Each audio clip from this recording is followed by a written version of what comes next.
देश में ऐसा क्या हो गया है जिसके बाद गोदी मीडिया एक दूसरे की पोल खोलता हुआ दिखाई दे रहा है। अब ऐसा क्या हो गया है जिसके बाद सुधीर चौधरी की अर्नब गोस्वामी ने खुलेआम ऑन एयर पोल खोल दी है।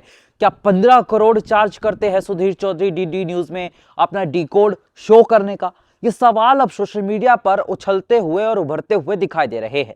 नमस्कार, आप ये हमारा डिजिटल प्लेटफॉर्म देख रहे हैं और देश में एक नई जंग छिड़ चुकी है और वो है पत्रकारों के बीच। जी हाँ, बिल्कुल। आपको बता दें कि अरावली की पहाड़ियां हो या फिर दिल्ली का प्रदूषण हो, दोनों के ऊपर गोदी मीडिया बिल्कुल शांत है। लेकिन एक पत्रकार जो कि मोदी सरकार के बेहद खास माने जाते हैं, अर्नब गोस्वामी, उनका चैनल लगातार मोदी सरकार से डंके की चोट पर सवाल पूछ रहा है, चाहे अरावली की पहाड़ियां हो या दिल्ली का प्रदूषण। लेकिन इसी बीच अर्नब गोस्वामी ने खुलेआम धो दिया है सुधीर चौधरी को। जी हाँ, बिल्कुल। आपको बता दें, अर्नब गोस्वामी ने कहा कि 15 करोड़ लेने वाले सरकारी न्यूज एंकर सरकार से कतई भी सवाल नहीं पूछेंगे। आपको बता दें कि यह बात सुधीर चौधरी के लिए अर्नब गोस्वामी ने इसलिए कही है क्योंकि सुधीर चौधरी ने एक दिन पहले ही अपने डिकोड शो में बताया था कि प्रदूषण के लिए विपक्ष जिम्मेदार है। प्रदूषण के लिए अगर चीन का उदाहरण देते हुए बताते हैं, चीन में लोकतंत्र नहीं है लेकिन हमारे देश में लोकतंत्र है। अगर चुनावों में सरकार ऐसे में चली जाएगी तो सरकार चुनाव हार जाएगी। ऐसे ऐसे तर्क दिए जिसके बाद पूरा देश जो है था वो सुधीर चौधरी के सवालों पर खिल्ली उड़ा रहा था कि क्या कर रहे हैं सुधीर चौधरी, 15 करोड़ ले रहे हैं लेकिन सरकार से सवाल नहीं पूछे। क्या सरकारी एंकर बन गए सुधीर चौधरी?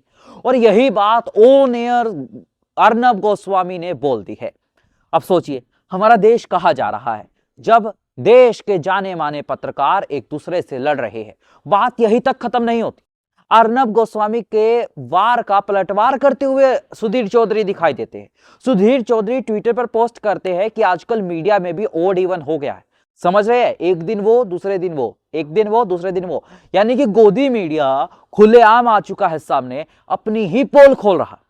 ऐसे में बड़ा सवालिया निशान ये है कि क्या हमारा देश का मीडिया बिक चुका है?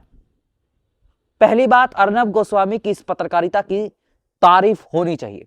अगर हम लोग अर्नब गोस्वामी की बुराई करने का दम रखते हैं तो अर्नब गोस्वामी की तारीफ करने का भी दम रखना चाहिए। अर्नब गोस्वामी अगर सरकार से इतने तीखे तेवरों में सवाल पूछ रहे हैं इस मुद्दे पर, तो हर किसी को उसकी सराहना करनी चाहिए, ना कि मजाक उड़ाना चाहिए।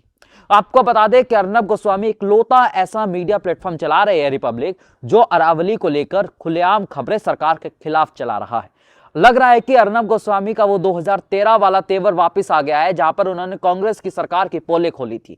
सरकार की पोल खोलना ही एक पत्रकार का धर्म होता है और अब अर्नब गोस्वामी उस धर्म में आते हुए दिखाई दे रहे हैं। लेकिन यहां पर हमारा मीडिया जो है वो बेनकाब होता हुआ दिखाई दे रहा है और हर किसी के मन में सवाल है कि सुधीर चौधरी अब एक सरकारी एंकर बन चुके हैं, 15 करोड़ वाले सरकारी एंकर हो गए।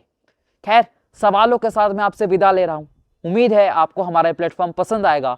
अगर आप हमारे इस प्लेटफॉर्म को पसंद करेंगे तो चैनल को सब्सक्राइब कीजिएगा और तमाम बड़ी खबरें जानने के लिए फॉलो करते रहिए।